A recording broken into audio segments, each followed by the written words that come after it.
This is Abraham Maslow.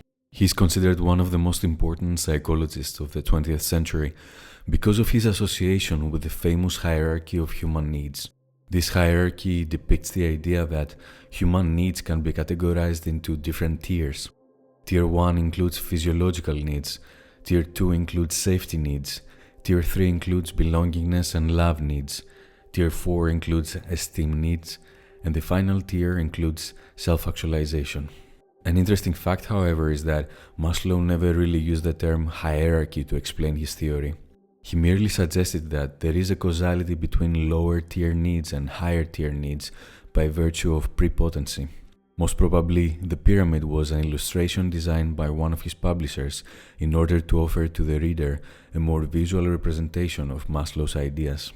In his three most important works, Motivation and Personality, Toward the Psychology of Being, and A Theory of Human Motivation, he delved deep into the topic of self-actualization, a theme that attempts to overcome the limitations of Freud's psychoanalytic theory and introduce a new scope in the way humans endeavor to actualize their potential.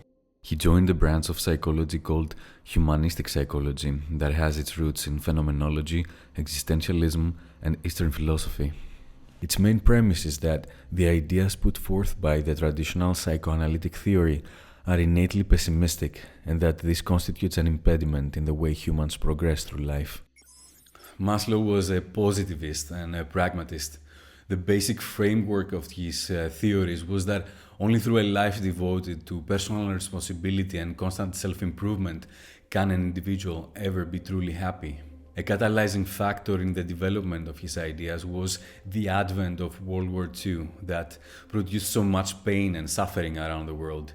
He firmly believed that humans regress to more aggressive behaviors when their path to self-actualization is vague or obstructed by calamities that disorient their true purpose. His whole journey through life connotes an attempt to investigate the ineffable mysteries of the psyche through a focus on what can be done rather than on what cannot be done. His work wasn't ostentatious, but rather it provoked thinking via a thorough analysis of the human condition.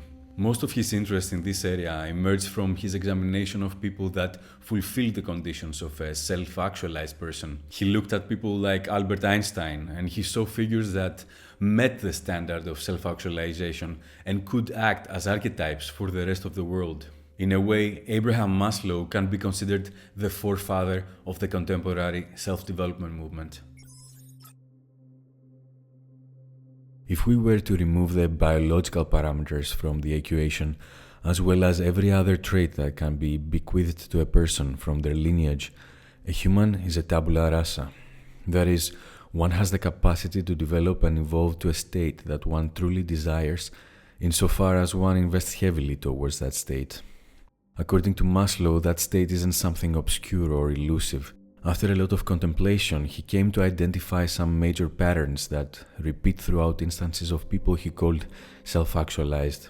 In the wake of extensive research, he formulated a framework of self-actualization that works as a great foundation for personality development. In his seminal book, Motivation and Personality, he attempts to lay out the characteristics of self-actualized people after a study he did on people who, according to him, met the criteria of self-actualization. These people were contemporaries of his time, as well as important historical figures. The main characteristics that he identified are as follows. The relationship between a person and reality is a very intense one. Reality constitutes an amalgamation of known and unknown territory, thus rendering our perception of it quite challenging. Maslow argues that self-actualized people embrace the unknown without fear, and that doubt, tentativeness, uncertainty, with the consequent necessity for abeyance of decision, which is for most a torture, can be for some a pleasantly stimulating challenge, a high spot in life rather than a low. He also points out that people high in neuroticism can actually distort their judgment and even reality itself because of their neurosis. Here Maslow puts emphasis on the idea of responsibility and, to some extent, Stoicism. Self-actualized people can accept their own human nature in the Stoic style, with all its shortcomings, with all its discrepancies from the ideal image, without feeling real concern. It would convey the wrong impression to say that they are self-satisfied. What we must say rather is that they can take the frailties and sins, weaknesses and evils of human nature in the same unquestioning spirit with which one accepts the characteristics of nature. That way, acceptance can offer clarity to one's perception and allow one to make more sagacious decisions.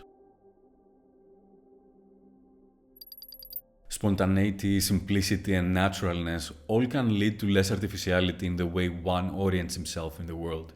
As Maslow points out, a self-actualized person's unconventionality is not superficial, but essential or internal. It is his impulses, thoughts, consciousness that are so unusually unconventional, spontaneous, and natural. Apparently recognizing that the world of people in which he lives could not understand or accept this, and since he has no wish to hurt them or to fight with them over every triviality, he will go through the ceremonies and rituals of convention with a good-humored shrug and with the best possible grace. Unconventionality in itself is a somewhat puzzling trait. Indeed, a self-actualized person goes through life with a critical attitude, but at the same time, he or she won't obsess over unconventionality and constantly experience friction, especially in trivial matters. Our subjects are in general strongly focused on problems outside themselves. In current terminology, they are problem-centered rather than ego-centered. They generally are not problems for themselves and are not generally much concerned about themselves, as contrasted with the ordinary introspectiveness that one finds in insecure people. The detachment from the ego when one attempts to tackle a problem constitutes a fundamental precondition to effective problem solving. Self-actualized people seem never to get so close to the trees that they fail to see the forest.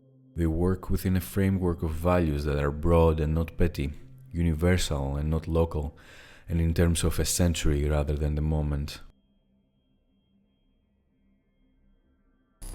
The ability of an individual to seek and enjoy isolation is considered paramount in one's pursuit of self-actualization. Without a certain amount of seclusion, one cannot dive deep into complex ideas and also develop a significant level of self-discipline, self-decision, and self-government. That, however, does not convey that the self-actualized person is antisocial, but rather that he or she prefers to invest in less superficial relationships. Since they are propelled by growth motivation rather than by deficiency motivation, self-actualizing people are not dependent for their main satisfactions on the real world or other people or culture or means to ends or, in general, on extrinsic satisfactions. Rather, they are dependent for their own development and continued growth on their own potentialities and latent resources. Here Maslow attempts to create an interesting osmosis between the terms autonomy, independence, will, and action-taking. This attempt highlights a proclivity towards a worldview that can help the self-actualized person maintain a relative serenity in the midst of circumstances that would usually make other people extremely uncomfortable. Gratitude is a virtue, but throughout the twists and turns of life, we end up forgetting how critical gratitude can be in appreciating all the little but immensely beautiful things that life has to offer. Thus, for such a person, any sunset may be as beautiful as the first one. Any flower may be of breathtaking loveliness, even after he has seen 1,000,000 flowers. The 1,000th baby he sees is just as miraculous as a product as the first one he saw. He remains as convinced of his lack in marriage 30 years after his marriage, and is as surprised by his wife's beauty when she's 60 as he was 40 years before. For such people, even the casual workday or moment-to-moment business of living can be thrilling, exciting, and ecstatic. Apparently, the acute mystic or peak experience is a tremendous intensification of any of the experiences in which there is loss of self or transcendence of it. The loss of self can lead to tremendous revelations in the way our cognitive apparatus perceives different experiences and, to a certain extent, the world as a whole. Peak experiences have a mystical aspect and trends to them. And they act as mechanisms that can allow the self-actualized person to transcend the ordinary in order to connect with the sublime. According to Maslow, the word Gemeinschaftsgefühl, invented by Alfred Adler, is the only one available that describes well the flavor of the feelings for mankind expressed by self-actualizing subjects. This is a German word that roughly translates to sense of community. Our need for identification, affection, and sympathy is deeply embedded in our constitution, and it is this need that drives our desire for the pursuit of a greater good.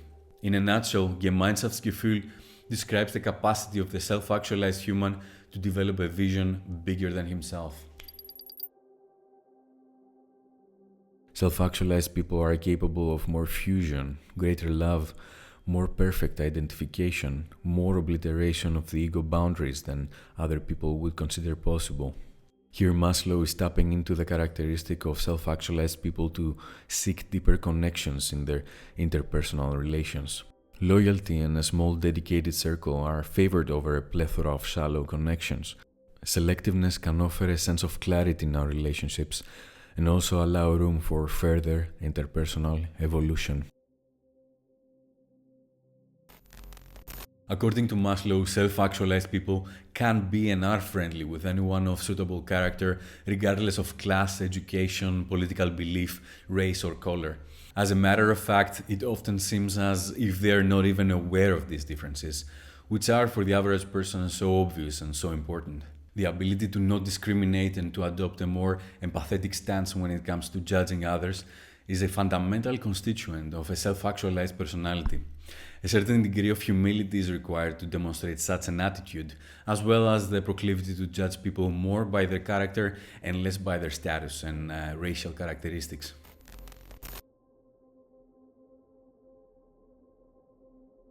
The line that divides right from wrong, evil from good, and moral from immoral can oftentimes be quite vague. Our ability to make sane decisions when we orient ourselves through every social ecosystem is predicated upon our capacity to understand the importance of that vagueness. Nothing is absolute and many truths can be rebutted. Self-actualized people understand that well and try to act as if their life is designed around that idea. Moreover, self-actualizing people most of the time behave as though, for them, means and ends are clearly distinguishable. In general, they're fixed on ends rather than on means, and means are quite definitely subordinated to those ends. In that sense, they're more likely to appreciate the doing itself for what it is, regardless of the result that it will lead them to.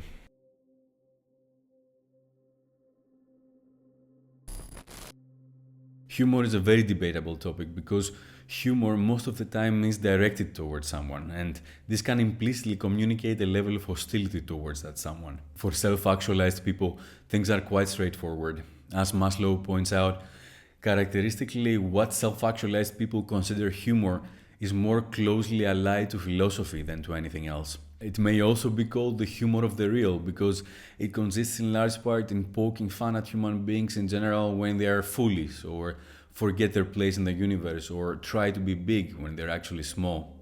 This can take the form of poking fun at themselves, but this is not done in a masochistic or clown-like way.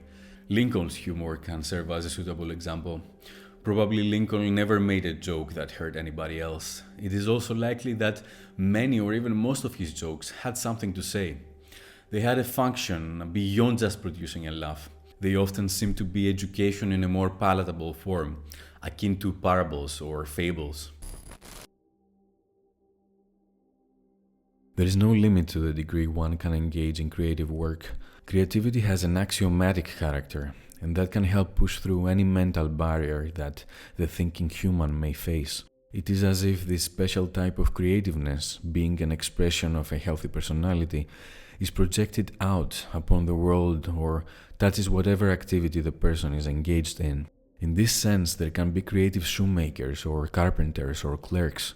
Whatever one does can be done with a certain attitude, a certain spirit that arises out of the nature of the character of the person performing the act. One can even see creatively, as the child does. Maslow tries to shape the type of thinking that self-actualized people have maintained in order to not allow cultural imperatives to define their reality. Cultural influence does have pros and cons, and therefore Maslow argues that in a world that attempts to impose certain norms upon us, it is the duty of self-actualized people to question those norms. Reaching the stage of self-actualization is not an easy thing. Maslow attempted to portray the archetype of the self-actualized person by collecting an amalgamation of characteristics exhibited by people he considered to be the perfect representation of this archetype. As far as I am concerned, this constitutes a problem, for he relied on a very narrow group of people in order to create an all-encompassing narrative that can make his case sound epistemologically solid. Indeed, figures like Benjamin Franklin and Albert Einstein are celebrated by the whole of society as individuals that achieved remarkable things and whose personality and attributes we usually define as exemplary. However, his choice of people seems elitist, and factors such as environmental, racial, and biological influences haven't been taken into account in order to understand how easy it is for someone to reach a self-actualized state. In the grand scheme of things, the possibility that such characteristics can be attained by anyone seems utopian to say the least. To dwell within the boundaries of this utopian pursuit is to inhabit a space whose intellectual topography is modeled almost entirely from ambitious assertions, and the purpose of these assertions is to reinvent the meaning of our lives. Self-actualization isn't the end, but self-actualization isn't a delusion either. It is none and both at the same time. We can call it a mechanism. It's a mechanism that acts as a compass whenever the moral, intellectual, and intuitive processes that orient us towards what is good for us are out of sync. And this happens far too often. The chaotic nature of reality leaves no room for alternatives. But such an endeavor, regardless of how demanding it seems, can be within our reach. The person who wants to be self-actualized believes that they are worthy of self-actualization. And it is so because they make it so. As it is mentioned in Toward the Psychology of Being, Abraham Maslow doesn't pretend to have easy answers, absolutes, or solutions that bring the relief of finality, but he does have a deep belief in people. Self-actualization constitutes a vision for humanity and should be treated as such. Our constitution is fluid, and it is this fluidity that allows us to constantly innovate in the way we approach our relationship with ourselves and with each other. Ontological questions grow our appetite for life, and through an interplay between the known and the unknown, we will always define our mode of being and become more enamored with the machinations of the cosmos. It is this interplay that will define if and when we can all reach this fascinating state that is self-actualization. Hey guys, so this video is sponsored by Skillshare. Skillshare is an online learning community with thousands of inspiring classes for creative and curious people. I have been using Skillshare extensively to learn new skills and to peer into the minds of other great creators. And since we were discussing self-actualization in this video, I think it is the duty of a self-actualized person to never stop learning and to keep pursuing the exam in life. Skillshare is a great tool that can help you do that. The classes included in the platform are quite diverse, and they're also curated in a very structured and appealing way.